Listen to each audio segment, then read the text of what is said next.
When did you meet Rick Laird?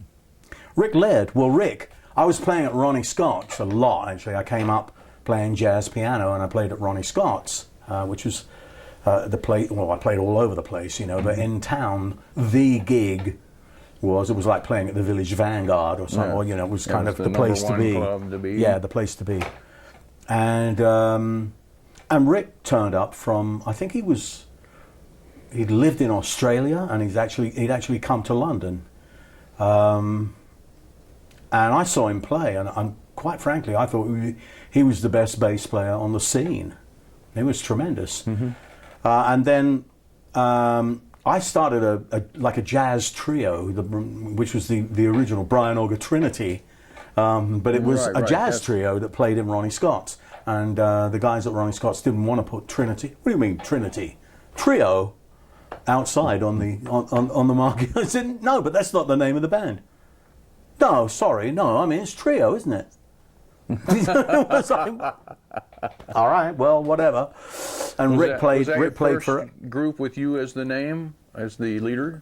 Not really, because what happened was I played all over the place, and sometimes the promoter would call me and ask me to put a band, can you put a trio together or a quartet? And so I played in the Flamingo, when it was very much a jazz club. Right, yeah. the Flamingo. And, right. and the other club was the Marquee. The Marquee. Right, there were three main clubs in the centre of London, actually. They weren't far from one another either. You could walk from one to the other.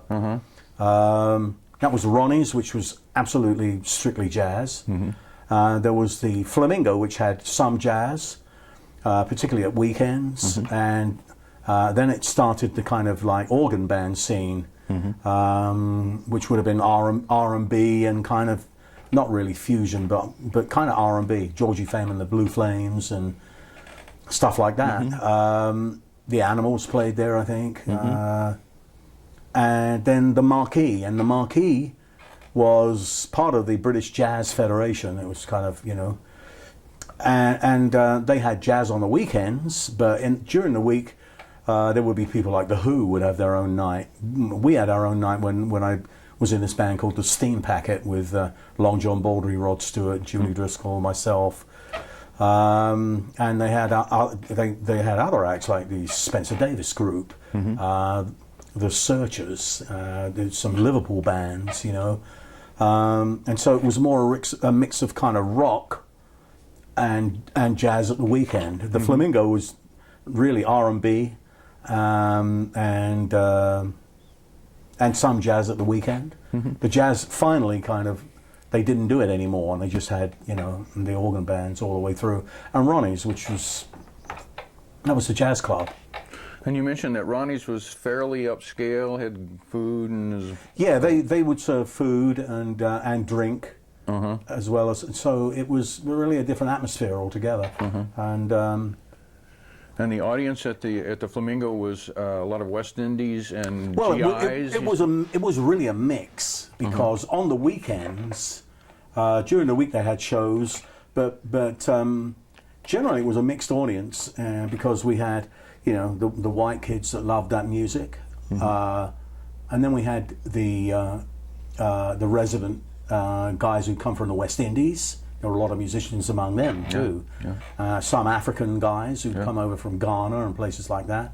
And then the GIs, the American GIs and American Air Forcemen that were on all these bases surrounding London. And on the weekend they all came into town. Their club was the Flamingo, because they wanted to dance, and it was a happening scene, and it went on all night. Went on till about 5 o'clock in the morning. The guy who ran it, Rick Gunnell, would stand outside in a white shirt, looked like a middleweight boxer. This guy, the bouncer. Yeah, and it was his promotion, and he'd say, "Right, Flamingo.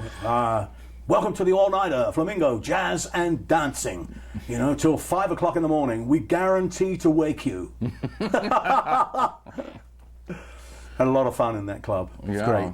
Yeah, and who were the most appreciative of all your audiences there? I think that audience, the Flamingo basically. was it? Yeah. At Ronnie's, there was an atmosphere that was a little bit oppressive. it seemed that the audience really were, felt that they didn't want to make too much noise, and it got really strange, and we play, and I know when it's happening, and there would be a smattering of like everybody looking over their shoulders. Should we make a noise or what? And in some ways, one evening, the whole cast of the Alex Bradford singers, the gospel singers, came in. They were doing a thing called Black Nativity in London. It was a whole gospel show, and maybe about 30 of them came in, and that was a whole different ball game. We played with our trio, and they let us know, it was like, and so we were like, wow, that's pretty amazing, At least it gave us a shot in the arm. Well, otherwise we would have thought, well, I don't know whether we're doing this right, wrong, or what.